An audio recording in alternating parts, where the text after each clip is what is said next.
On se retrouve pour continuer nos petites révisions, cette fois sur l'imparfait. L'imparfait, c'est un temps du passé. Vous avez vu, on est en noir et blanc, donc c'était du passé. C'est vraiment du passé. Il y a même un dinosaure.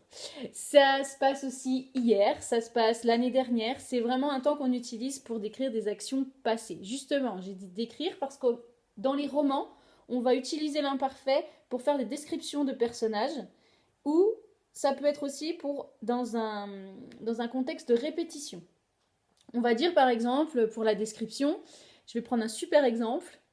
La professeure était drôle, gentille et bienveillante. On est dans une description d'une personne, ça peut être aussi la description d'un lieu. Ça peut être une action en cours de déroulement. Les élèves finissaient leur exercice. Donc là, on peut dire ça pour donner l'action qui se déroule. Et ça peut être aussi une habitude, une répétition. Les élèves écoutaient toujours leur professeur.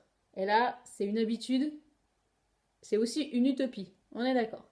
Bien, les terminaisons sont toutes les mêmes pour tous les verbes et pour tous les groupes. C'est magique. On va trouver AIS, AIS, AIT. On va trouver IONS, IEZ et AIENT.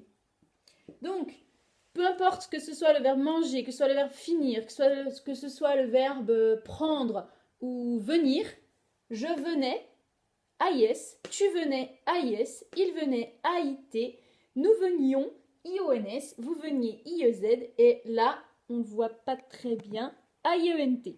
Donc, c'est magique, on n'a rien à retenir à part ça.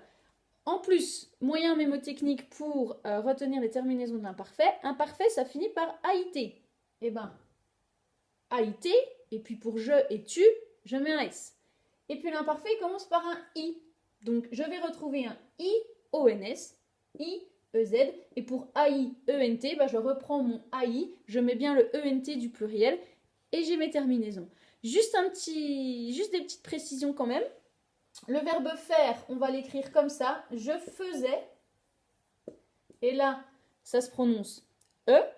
Et puis, on va avoir des verbes où, quand il y aura un I, il va se doubler. Par exemple, prier. Donc, je priais, tu priais, il priait. Nous prions. Donc là, on a le radical du verbe. Et ensuite, on a la terminaison.